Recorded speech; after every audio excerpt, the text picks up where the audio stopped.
Ní orúkọ Ọlọ́run mẹ́ta lọ́kan la kí wa káàbọ̀ sí ẹ̀kọ́ Bíbélì ọjọ́ ìsinmi ti òní, tí í ṣe ọjọ́ ìsinmi kẹta lẹ́yìn àjíǹde. Ẹ jẹ́ kí a gbàdúrà. Bàbá wa àti Ọlọ́run wa, a gbé ọ̀gá Olúwa gbọ́ ọpẹ́ wa fún oore ọ̀fẹ́ tó fún wa láti rí ọjọ́ ìsinmi tó kẹ́yìn nínú oṣù kẹrin ọdún tí a wà yìí. Bàbá gba ẹ̀yìn wa bí a ti lọ sínú ẹ̀kọ́ rẹ lóòrè. Olúwa kọ́ wa, gbọ́ àdúrà wa lẹ́dàá Jésù Kristi agbára wa. Lẹ́ẹ̀kan sí ẹ̀yin èèyàn mi nínú Olúwa ni mo kí yín káàbọ̀ síwájú Ọlọ́run. Kí a tó tẹ̀síwájú, kí ni orúkọ yín sà? Orúkọ mi ni Badejoko Adeleye láti ìjọ Cathedral Church of Christ, Ona-Nla Ilaro. Àti wa kí lorúkọ yín mà? Orúkọ mi ni Elegbede Oluwatoyin láti Cathedral Church of Christ, Ona-Nla Ilaro. Ṣé orúkọ mi ò yí padà? Orúkọ mi ni Revd Bọ́lọ̀rùndúró. Ohun tí a ń wò, tí a ń kẹ́kọ̀ọ́ lé lórí láti ìbẹ̀rẹ̀ ọdún yìí kò yí padà. Èyí tí àkòrí wa jẹ́ àwọn ọmọ Ọlọ́run gẹ́gẹ́ bí arìnrìnàjò sí ìjọba ọ̀run, ìfarahàn jíjọba Ọlọ́run lórílẹ̀ ayé. Ẹ̀ka àkòrí tí tá ń gbé yẹ̀wò lọ́wọ́ ni ewu tí ó wà lójú ọ̀nà àwọn arìnrìnàjò sí ìjọba ọ̀run apá ìkẹta. Àkòrí èyí tí a fẹ́ kẹ́kọ̀ọ́ lé lórí ní ọjọ́ ìsinmi tòní ó la pè ní òfin àtọwọ́dọ́wọ́. Kí ni mo pè é? Òfin àtọwọ́dọ́wọ́. Ibi kíkà wa ni ìyìnrere ti Jésù Kristi tí a tọwọ́ máàpù kọ, orí ìkẹta ẹsẹ̀ kìíní sí ìkẹfà. Ẹ jẹ́ kí a kà á. Ó sì tún wọ inú sínágọ́gù lọ. Ọkùnrin kan sì ń bẹ níbẹ̀ tí ọwọ́ rẹ̀ kan rọ́. Wọ́n sì ń sọ bí yóò mú un lára dá ní ọjọ́ ìsinmi, kí wọn kí ó lè fi sùn. Ó sì wí fún ọkùnrin náà tí ọwọ́ rẹ̀ rọ́ pé, dìde, dúró láàrín. Ó sì wí fún wọn pé ó tọ́ láti máa ṣe rere ní ọjọ́ ìsinmi tàbí láti máa ṣe búburú, láti gba ẹ̀mí là tàbí láti pa á run. Wọ́n sì dákẹ́. Nígbà tí ó sì fi ìbínú wo gbogbo wọn yíká, tí inú rẹ̀ bàjẹ́ nítorí líle àyà wọn, ó wí fún ọkùnrin náà pé, na ọwọ́ rẹ. Ó sì nà án, ọwọ́ rẹ̀ sì padà bọ̀ sípò gẹ́gẹ́ bí èkejì. Àwọn Farisí jáde lọ lójú kan náà láti bá àwọn ọmọ ẹ̀yìn Hẹ́rọ́dù gbìmọ̀ pọ̀ sí bí àwọn ìbá ti ṣe pa á. Hallelujah. A rí pé ibi tí a kà fún wa sọ nípa Jésù Kristi níbi tí ó ti ṣiṣẹ́ ìyanu, ṣùgbọ́n tó jẹ́ pé àwọn alátakò ènìyàn wà níbẹ̀ láti fẹ́ fi òfin dí Jésù lọ́wọ́ kó má bàa ṣe ohun tó tọ́ ní àkókò tí yẹ kí ó ṣe é. A sì rí pé gẹ́gẹ́ bí ọmọ Ọlọ́run ọ̀gá àgbo tó mọ ojúṣe rẹ̀ àti iṣẹ́ rẹ̀, ó sì mọ̀ wípé òfin Ọlọ́run ni ó ga ju òfin ènìyàn, àti pé Jésù ṣe ìmúláradá fún ọ̀dọ́kùnrin yìí. Ọwọ́ rẹ̀ tí ó ti rọ ó sì padà sípò. Gbogbo ohun tí ó ti rọ nínú ayé èmi àti rẹ nípasẹ̀ agbára jíde àkókò yìí yóò padà sípò ní orúkọ Jésù. Ẹ jẹ́ ká wo èròǹgbà wa. Èròǹgbà wa àkọ́kọ́ ni wípé láti ṣe àfihàn ohun tí òfin àtọwọ́dọ́wọ́ túmọ̀ sí. Ohun tí òfin àtọwọ́dọ́wọ́ túmọ̀ sí. Ìkejì ni láti ṣe atótónu lórí ewu tí òfin àtọwọ́dọ́wọ́ máa ń bá ẹ̀sìn Kìrìsìtẹ́nì. Ewu tí òfin àtọwọ́dọ́wọ́ máa ń bá ẹ̀sìn Kìrìsìtẹ́nì. Ẹ jẹ́ ká lọ sínú ìfáàrà wa. Òfin àtọwọ́dọ́wọ́ túmọ̀ sí gbígbé òfin sórí, pàápàá ọ̀rọ̀ inú òfin ju ẹ̀kọ́ tí ó kọ́ wa nípa ti ẹ̀mí. Òfin àtọwọ́dọ́wọ́ túmọ̀ sí pé kí ènìyàn kó gbé òfin ènìyàn ká orí rẹ̀ ju òfin Ọlọ́run lọ. Ó yé wa ju wípé ohun tí Bíbélì sọ pé kí a ṣe, ṣùgbọ́n àwọn kan máa sọ pé bí a ti ń ṣe ní, wọn ò fẹ́ kí ó yí padà. Ohun tí wọ́n ti ṣe ni wọ́n fẹ́ kó ṣe kí ni, kí ó lékè.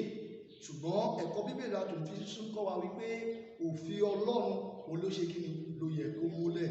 Hallelujah.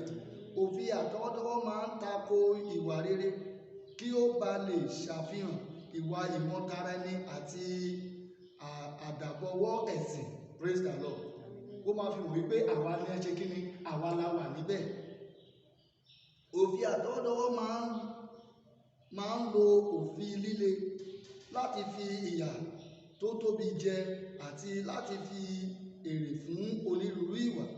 Nínú ibi kíkà wa lónìí, Jésù yàn láti fi ìfẹ́ hàn nípa wíwo aláìsàn ṣáájú kí ó gbé òfin tí ó rọ̀ mọ́ ọjọ́ ìsinmi lórí lọ.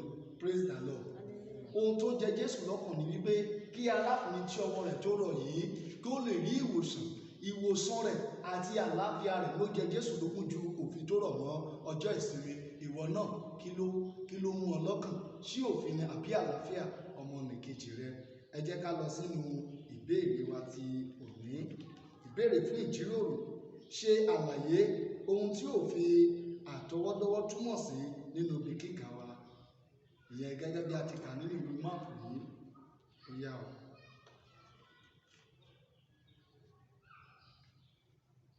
Òfin àtọwọ́dọ́wọ́ ó túmọ̀ sí nínú ibi kíkà wa. Tá a bá wo ibi kíkà wa yẹn, wọ́n ní pé ọkùnrin kan wà tó jẹ́ pé aláìsàn ni, ṣùgbọ́n ṣá Olúwa fẹ́ wòsàn, but àwọn tí ó wà ńbẹ̀ wọn ò fẹ́ jẹ́ kí Jésù kí ó wòsàn torí iṣẹ́ búburú tí wọ́n ń ṣe, torí iṣẹ́ wọn. Ṣùgbọ́n ṣá níbẹ̀ yẹn nǹkan tí òfin àtọwọ́dọ́wọ́ tó túmọ̀ sí ni gbígbé òfin sórí, torí pé wọ́n ti gbé òfin sórí, oríṣiríṣi òfin ni wọ́n ti gbé sórí tó jẹ́ pé wọn ò fẹ́ jẹ́ kí Jésù kó wo ẹni yẹn kó wòsàn. Ṣùgbọ́n ṣá Jésù, nítorí Jésù ó jẹ́ ẹni tó jẹ́ pé ó jẹ́ ẹni rere, ó jẹ́ ẹni tí ó ń wò èèyàn sàn, ṣùgbọ́n ṣá òun kò fi ṣe bẹ́ẹ̀. Hallelujah. A rí pé òfin ọjọ́ ìsinmi ní àkókò yẹn ni wípé ẹnikẹ́ni kò gbọdọ̀ ṣe iṣẹ́kíṣẹ́ ní ọjọ́ ìsinmi lọ. Praise the Lord. Ṣùgbọ́n má gbàgbé pé wọ́n ti dẹkùn sílẹ̀ láti wọ́ ẹ̀sùn tí wọ́n fẹ́ fi mú Jésù. Ohun kankan tí wọ́n retí ni pé ẹ jẹ́ ká mọ̀ pé yóò ṣe o, ṣùgbọ́n pàpẹ́ amú lónìí. Ṣùgbọ́n nítorí Jésù Kristi, ohun kankan ní ọ̀rọ̀, ó mọ èrò ọkàn wọn, a sì rí pé ó dojú tì wọ́n nípa ìdáhùn tí Jésù fi dá wọn lóhùn. Jésù sì ṣe iṣẹ́ ìyanu yìí, a sì rí pé ojú ti àwọn Farisí tí ó wà níbẹ̀. Hallelujah. Ẹ já lọ sí ìbéèrè kejì láti àkókò wa ṣòfò. Àwọn ìjọ Kìrìsìtẹ́nì kan ní àwọn àgbékalẹ̀ òfin tí ó darí àdúrà. Àkókò wo ni ó tọ́ láti gbàdúrà? Ipò wo ni ó sì yẹ kí a máa wà nígbà tí a bá ń gba àdúrà? Wọ́n ní ká wo ìwé orí Dáfídì orí 45 ẹsẹ̀ 17. Ká tún wo orí Dáfídì orí 150 ẹsẹ̀ 6. Ìwé Máàkù orí 1 ẹsẹ̀ 39. Ìwé Lúùkù orí 6 ẹsẹ̀ 12. Ẹ jẹ́ ká wo ibo ni a ti wà níbẹ̀ bí a fi dáhùn àdúrà yìí, ìbéèrè wa yìí. Orin Dáfídì orí 45 ẹsẹ̀ 17. Ó ní lé alẹ́, bí òwúrọ̀ àti lé ọ̀sán ni èmi ó máa gbàdúrà, tí èmi ó sì máa kígbe kíkan, òun ó sì gbóhùn mi. Tí a bá wo ní ibi tí a kà yìí, a rí pé àkókò tí ó tọ́ láti máa gbàdúrà òun ni ní àṣálẹ́, ní òwúrọ̀ àti ní ọ̀sán. Ní gbogbo ìgbà ni kí a máa gbàdúrà gẹ́gẹ́ bí a ti kọ sí ibi tí a kà yìí. Ṣe níbi orí Dáfídì yẹn ó sọ fún wa pé ní ìgbàkúgbà tí ènìyàn bá wò ó tọ́ láti gbàdúrà sí Ọlọ́run ló ṣe kí ni ló yẹ kí ó gbàdúrà. Bíbélì sọ pé kí o sùn tàbí kí o dúró tàbí kí o bẹ̀rẹ̀ mọ́lẹ̀, ìwọ ló mọ ipò tó yẹ kí o wà nígbà tó bá fẹ́ ṣe kí ni tó fẹ́ gbàdúrà. Ṣùgbọ́n àdúrà gbúdọ̀ wá pẹ̀lú ìtẹríba ọkàn. Hallelujah. Pẹ̀lú kí ni o? Ìwà ọkàn àti ìbá búrúburú ọkàn sí Ọlọ́run. Ṣùgbọ́n kẹ́ẹ̀bẹ̀ ní àwọn ìjọ kan ti wà tó ní àgbékalẹ̀ wípé tí o bá fẹ́ gbàdúrà, o lè káwọ́ mórí, o lè gbẹ́sẹ̀ sí sókè, o lè gbọ́wọ́ sí àyà, o lè ṣe bọ́ọ̀ṣà. Ṣùgbọ́n bí a bá fẹ́ tẹ̀lé ohun tí Bíbélì sọ fún wa lónìí ni wípé tí a bá fẹ́ gbàdúrà sí Ọlọ́run wa, ká gbà ní ìgbàkúgbà àti ní kí ni òrùkórè ní ipò tí ó bá wọ̀ fún wa láti gba àdúrà sí Ọlọ́run. Hallelujah. Ẹ jẹ́ ká lọ sí ìbéèrè kẹta. Nínú ìjọsìn sí Ọlọ́run, àwọn ìwà rere wo ló tayọ òfin àtọwọ́dọ́wọ́? Ìwé Sámúẹ́lì kìíní orí 15 ẹsẹ̀ 22. Ìwé Òwe orí 21 ẹsẹ̀ 3. Ìwé Mátíù orí 5 ẹsẹ̀ 14 dé 24. Ìwé Sámúẹ́lì orí 15 ẹsẹ̀ 14. Sámúẹ́lì sì wí pé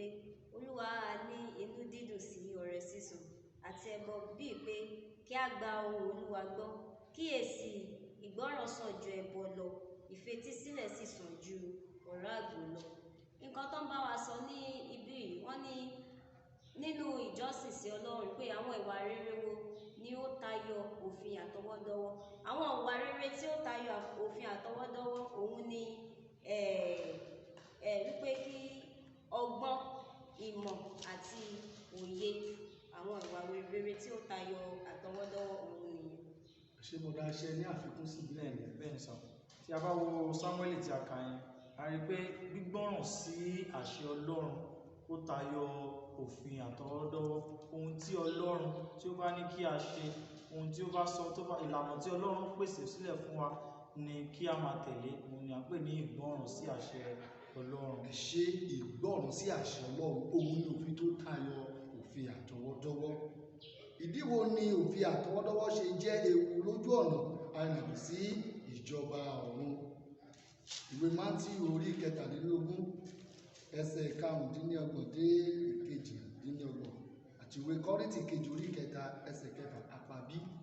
Tá bá wo Mátíù orí 17 bẹ̀rẹ̀ láti ẹsẹ̀ 15. Ó ní, ègbé ni fún yín, ẹ̀yin akọ̀wé àti Farisí àgàbàgebè, nítorí tí ẹ̀yin fọ òde ago àti àwo pọ̀pọ̀ mọ́, ṣùgbọ́n inú wọn kún fún ìrẹ́jẹ àti wọ̀bìà.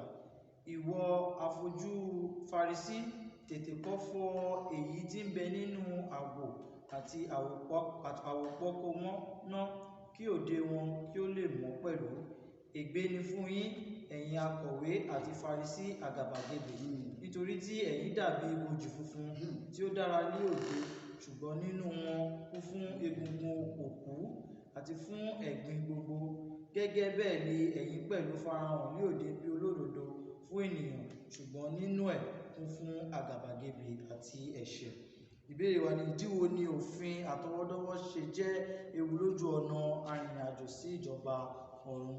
Tí a bá wo ibi tí a kà yìí, a rí pé láti ìbẹ̀rẹ̀ tí dé òpin, a rí pé wọ́n sọ pé ègbé ni fún ẹni tí ó bá lo òfin àti ọwọ́dọ́wọ́.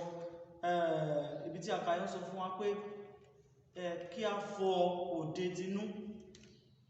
Àwa Kristẹni tàbí àwa kan tàbí àwọn aláìgbàgbọ́, wọ́n lè máa ṣe ohun tí ó dára lójú aráyé, ṣùgbọ́n inú wọn kò mọ́ rárá. Ohun tí wọ́n ń ṣe kò tọ́ níkọ̀kọ̀, ohun tí wọ́n ń ṣe kò tọ́, ṣùgbọ́n ní gbangba àwọn èèyàn á rò pé èèyàn rere ni wọ́n.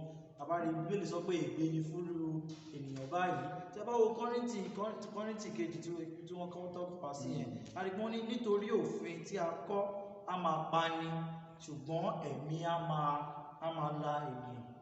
Tí a bá rí, a ní pé àwọn tó bá ń tẹ̀lé òfin àtọwọ́dọ́wọ́, ìparun ni, ègbé ni fúnrú ẹni bẹ́ẹ̀. Ṣùgbọ́n tí a ò bá ṣe pẹ̀lú ẹ̀mí, tí a ò bá tẹ̀lé òfin tí Ọlọ́run là kalẹ̀ pẹ̀lú ẹ̀mí, asán ni ó já sí. Ẹ ṣe àdúrà àgbà ní orúkọ Jésù. Láti máa ṣe òdodo ìdájọ́, ó dẹ̀ tún jẹ́ ìtẹ́wọ́gbà lọ́dọ̀ Ọlọ́run. Hallelujah. Ẹ jẹ́ kí ohunkóhun tí a bá ń ṣe kó jẹ́ láti inú ọkàn wa. Ọ̀pọ̀lọpọ̀ ní òde ago là ń fọ̀, ṣùgbọ́n inú wa kún fún gẹ̀dẹ̀gẹ̀dẹ̀. Ohun tí Bíbélì gbìyànjú láti sọ ni wípé ọ̀pọ̀ là ń hùwà rere tí ayé pè ní ènìyàn rere, ṣùgbọ́n nínú wa ẹni òkùnkùn ni wá. Irú àwọn ènìyàn bẹ́ẹ̀ tó gbé òfin àtọwọ́dọ́wọ́ kárí, ẹ ò ní ìrètí ìjọba Ọlọ́run. Ìparí, àwọn tí ó tẹ̀lé òfin àtọwọ́dọ́wọ́ kò lè rí ìjọba ọ̀run. Inú ayé yìí ni òdodo ara ẹni wọn yóò pín sí. Nítorí náà, gẹ́gẹ́ bí Kristẹni, ẹ jẹ́ ká kíyèsí ara, kí a sì máa gbé ìgbé ayé rere, èyí tí yóò fún wa ní àǹfààní láti hùwà rere ju kí a máa ṣe òfin àtọwọ́dọ́wọ́ lásán, èyí tí ó lè mú wa pàdánù oore ọ̀fẹ́ ìgbàlà.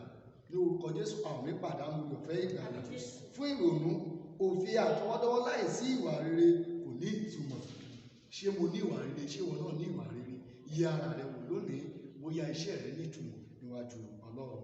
A ó jọ ka àkọsórí yìí kẹ́yìn ìwé Kọ́ríńtì kejì orí 3 pàbí kí ni ó sọ? Nítorí òfin tí a kọ́ a máa pani, ṣùgbọ́n ẹ̀mí a máa Praise the Lord. Ní orúkọ Jésù, èmi àti rẹ òfin àtọwọ́dọ́wọ́ kò ní sọ wá dé ọ̀run àpáàdé o. Ẹ jẹ́ kí a gbàdúrà. A gbé ọ̀gá Ọlọ́run fún olùfẹ́ tó fún afọ ẹ̀kọ́ Bíbélì tí ọjọ́ tòní. Olúwa gbọ́ ọpẹ́ wa. Òfin àtọwọ́dọ́wọ́ ènìyàn, Olúwa má jò mú aṣọ ìjọba rẹ nù. Jésù Kristi